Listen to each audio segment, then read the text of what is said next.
Minasan, konnichiwa, ketemu lagi sama Kak Bias di pertemuan 4 video 2. Hampir lupa ini video berapa, padahal cuma bikin 2 video kayaknya. Oke. Saya nggak tahu sih, video 1, 2, we'll see. Oke. Nah, di video 2 kali ini saya akan membahas tentang materi untuk minggu ini. Kalau video pertama kan saya sedikit mereview materi minggu sebelumnya ya. Nah, kalau sekarang kita akan masuk ke materi minggu ini terkait menulis berita. Oke. Jadi saya sebenarnya agak seneng juga, walaupun saya baru mulai mengajarkan kalian ke proses penulisannya itu di pertemuan 4, tapi beberapa tulisan kalian yang kalian masukkan ke kompres itu layak tayang. Jadi saya seneng, jadi kalian punya dasar penulisan yang cukup baik gitu. Jadi harapan saya punya harapan yang besar nih buat kalian. Harapan saya makin ke depan tulisan kalian nantinya akan semakin baik, akan semakin berkembang. Oke. Di pertemuan hari ini materi utamanya kita akan membahas struktur berita cetak dengan lebih detail. Lalu kita akan lebih detail lagi membahas 5W1H seperti apa, penempatannya itu gimana. Lalu kita akan bahas mengenai lead atau teras berita. Ini salah satu hal yang sangat penting dalam penulisan berita, dan juga kita akan coba latihan menulis berita yang terstruktur. Nah, untuk di menulis berita bagian pertama ini saya fokus pada penulisan berita cetak ya guys. Jadi ini masih cetak dulu. Kita belum masuk ke dalam pemberitaan yang televisi dan lain sebagainya gitu. Jadi ini fokus untuk cetak dulu. Oke. Mari kita mulai. Nah, untuk struktur berita cetak saya sudah masukkan di dalam slide kalian, mulai dari yang awal paling atas. Di dalam sebuah berita itu pasti akan ada yang namanya judul berita atau headline. Bedakan ya, tolong bedakan antara headline berita dengan headline surat kabarnya. Kalau headline berita itu adalah judul beritanya, tapi kalau headline surat kabar itu adalah berita paling utama di dalam sebuah surat kabar. Jadi biasanya dia judulnya itu kan akan yang paling besar ya di dalam sebuah terbitan gitu. Itu namanya headline surat kabar. Ada juga namanya headline berita atau judul berita. Jadi kalian harus bisa bedain. Nanti kalau misalnya ditanya, oke, headline-nya apa guys gitu, headline apa dulu nih gitu, apakah headline untuk surat kabarnya atau headline untuk beritanya. Jadi judul berita itu kita sebut juga sebagai headline. By the way, sorry ya kalau misalnya suara-suara kereta, suara-suara mobil dan lainnya lewat kedengeran di kalian. I'm so sorry karena saya syutingnya di kampus, nggak di rumah. Oke, berikutnya setelah judul berita kita akan masuk ke dalam teras berita atau lead. Lead ini adalah paragraf pertama dalam sebuah pemberitaan. Biasanya, ingat ya, biasanya 4W. Jadi mulai dari what, who, when, dan where biasanya itu diletakkan di dalam lead. Kan kita 5W1H kan banyak tuh unsurnya, ada 6 poin. Kalau misalnya saya kayaknya udah bahas juga di materi minggu lalu, ada di slide kalian. Kalau misalnya 5W1H semuanya ada di dalam lead, ada di dalam paragraf pertama, nanti orang nggak baca lagi gitu paragraf-paragraf berikutnya. Jadi dia kalian yang di awal paragraf pertama itu cukup 4W atau kadang 3W atau bahkan kadang hanya 2W. WW. Selebihnya baru nanti diletakkan di dalam body text. Atau di dalam tubuh berita. Lagian kalau misalnya leadnya terlalu panjang karena unsur 5W1H-nya itu ada semua, biasanya orang jadi bosan, males bacanya.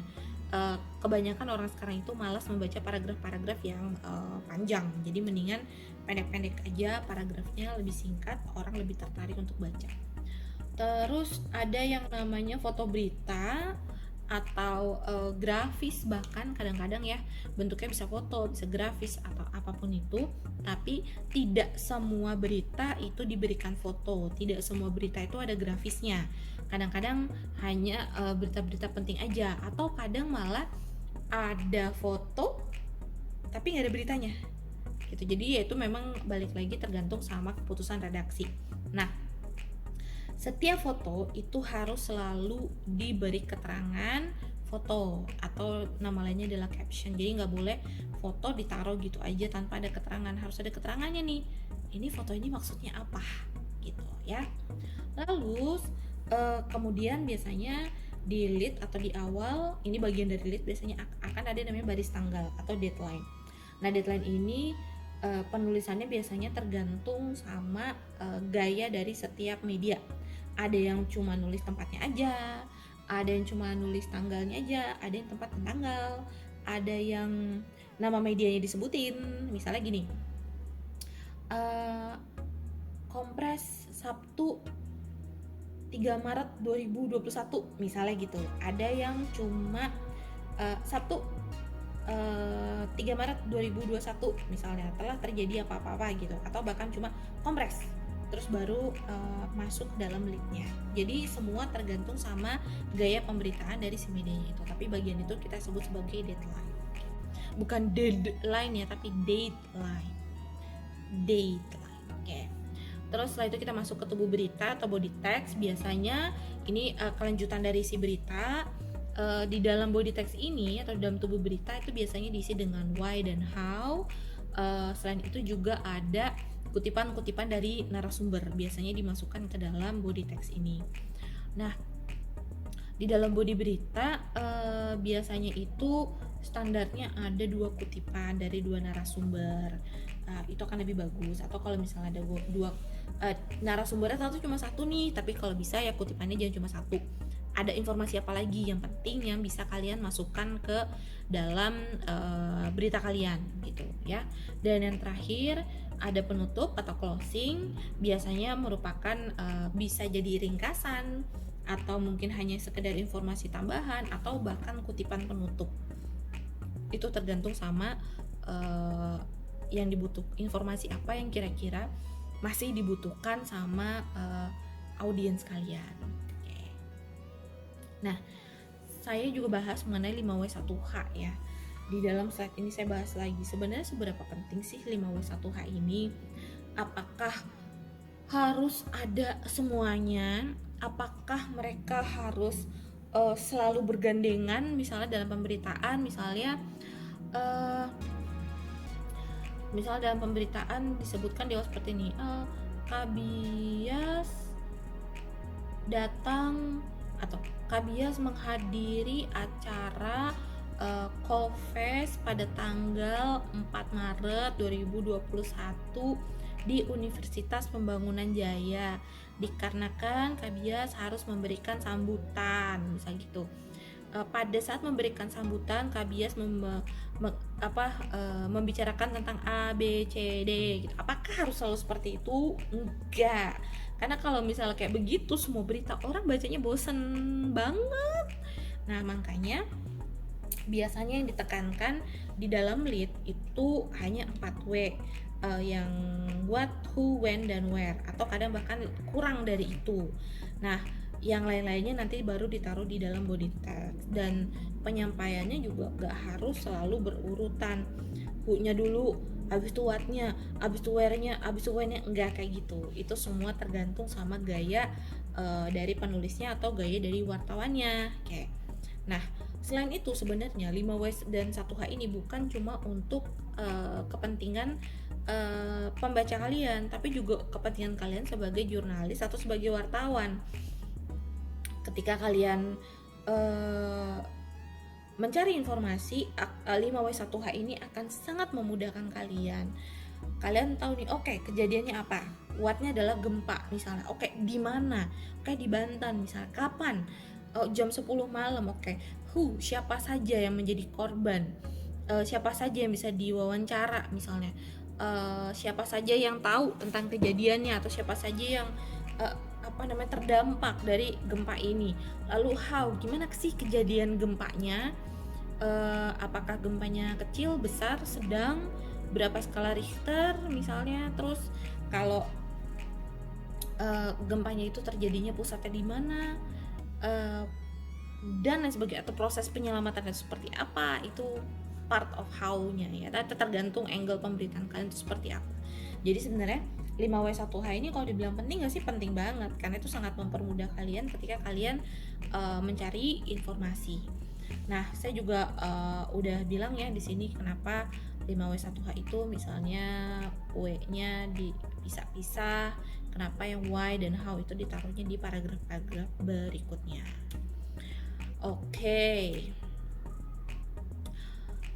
di dalam slide saya ada berikan beberapa contoh berita. Ini menjadi tugas kalian minggu ini, selain menulis di kompres, tugas kalian untuk mencoba melihat dari potongan-potongan berita yang saya sajikan. Saya ambil, ini bukan berita yang saya bikin sendiri, ini saya ambil dari Kompas. Coba kalian lihat unsur apa saja sih yang ada di dalam pemberitaan tersebut, lalu 5W1H-nya ada atau enggak, kalau ada apa aja, misalnya what-nya apa, when-nya apa, how-nya apa, dan seterusnya. Nah, saya juga memberikan beberapa materi mengenai lead, yaitu paragraf pembuka yang memuat tentang ringkasan berita. Ada beberapa gaya penulisan lead, saya ambil 6, sebenarnya ada banyak sekali dari buku kalian. Saya cuma masukin 6, kenapa? Karena saya pengen kalian baca bukunya ya. Karena kalau semuanya saya taruh di slide, semuanya saya jelasin, ujung-ujungnya buku yang sudah kalian beli itu cuma teronggok saja, kalian nggak mau baca. Dan kalau di buku itu contohnya akan jauh lebih komprehensif, akan jauh lebih detail. Karena mau nggak mau kalau untuk contoh lead itu harus dibaca. Oke. Kalau yang ada di slide saya hanya memberikan beberapa. Ada yang leadnya itu punching lead, misalnya descriptive lead, contrast lead, ada yang asking lead, ada yang leadnya itu pakai kutipan, misalnya ada yang leadnya itu berurutan, jadi lebih ke kronologis. Oke. Jadi coba kalian baca dulu, kalian pelajari lagi, nanti kita akan coba latihan ya, mungkin ini akan masuk ke dalam UTS kalian. Jangan siapa-siapa. Oke, jadi mungkin salah satu soal dalam UTS kalian itu saya akan minta kalian untuk menulis lead dari sebuah peristiwa. Nah, nanti saya kasih peristiwanya detail seperti apa, kalian harus tulis lead. Nah, jenis leadnya yang akan saya tentukan, leadnya saya maunya lead apa gitu ya guys ya, rahasia, jangan kasih tau siapa-siapa yang gak nonton video ini, nggak tahu, jangan kasih tau teman kalian kalau soal seperti ini akan keluar di dalam UTS kalian nanti. Oke. Nah, karena minggu ini kita nggak ada rapat redaksi, jadi tapi kan kalian tetap mengajukan apa yang akan kalian tulis di kompres sesuai rubriknya. Nah, apapun rubriknya, jadikan berita kalian adalah straight news dengan struktur penulisan media cetak yang sudah saya ajarkan hari ini gitu. Nah, sebelumnya saya tidak pernah memberikan batasan batasan kata, batasan kalimat di dalam penulisan kalian, karena masih ada yang saya lihat masih terlalu sedikit sebenarnya pemberitaannya. Nah, saya akan kasih ke kalian mulai sekarang batasan minimal tulisan kalian di kompres adalah 400 kata. Oke, minimal penulisan di kompres 400 kata, dan khusus untuk minggu ini penulisannya harus menggunakan struktur pemberitaan yang saya ajarin di minggu ini. Oke, semoga kalian paham, semoga video ini bermanfaat. Oh ya, jangan lupa supaya saya tahu kalian benar-benar nonton video, untuk menilai keaktifan kalian, tulis nama dan NIM kalian di kolom komentar di bawah ya, jangan lupa. Oke, kita ketemu lagi di video minggu depan. Kita masih akan tetap berkutat dengan tulis dan menulis. Oke, sampai ketemu guys, dadah.